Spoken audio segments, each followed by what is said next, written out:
Convert HTML to PDF without installing any software. Just follow my instruction.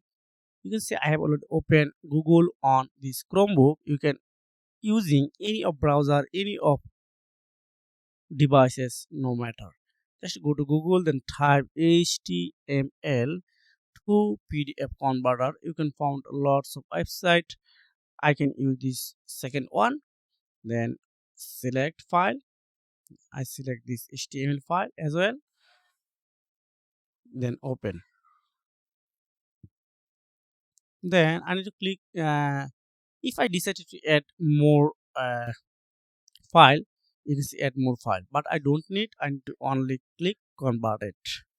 Convert. Maybe it's done. You can see finished. So now click download. Wow, it's already done and downloaded to my laptop. Thanks for watching. See you again.